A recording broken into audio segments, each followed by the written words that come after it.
John Morant, Nike just, they put out that he's going to have his first signature shoe. It's just 20 for me. And in the sneaker culture, that is not a thing that usually happens. Only one guy can say that. How's that for you now? Do you have a follow-up, Chef? First of all, to speak on Ja, I think it's amazing to have him as part of the signature crew at Nike. What he brings to, the group of guys that we have, I think it's me, KD, Giannis, Paul. I think that's all. I think so. At Nike, obviously we have the Jordan brand as well. They got some signature guys as well. But Ja's electric. His ability to obviously what he does on the floor, but I think he grabs a lot of young kids, a lot of youth, a lot of people, kids that watch Ja and see him coming from like a small city where he grew up, and then see him going to a small Division I school to now being who he is today. I think it's a beautiful thing, and happy to be a part of a crew with him.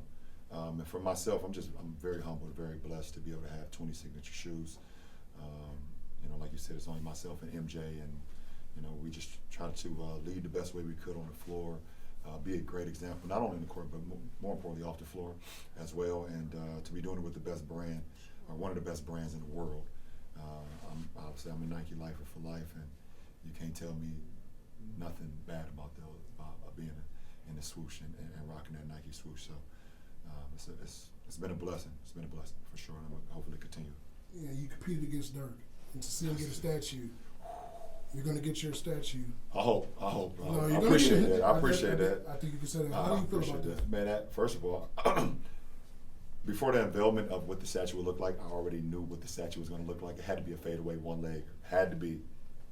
No question about it. Dirk is he's a legend. He's an icon. I think he's the greatest international player ever. Put him right there with Manu. But what he brought here, what he brought to the city, that boy was cold, man. Dirk was cold. He revolutionized what like a stretch four, big could look like, put the ball on the ground, finish above the rim in his earlier years, and then just mastering that in between game as his game got, a couple years down the line, and then he started taking it out to the three-point line. You couldn't put a small on him because he was too big. You really couldn't put a slow big on him because he was too quick with his first step early on. And you could never block his shot because it was just, he shot it behind his head, kind of like Larry Bird-esque. So Dirk, you talk about like top power forwards, top players of all time at that position. He's right up there with like Barkley and Tim Duncan, and Kevin Garnett, Kevin McHale, those guys. They tough. Dirk is tough. I mean, when you could talk about somebody with one name, you know he was tough. Dirk was tough, for sure. Thanks, Appreciate it. Yeah.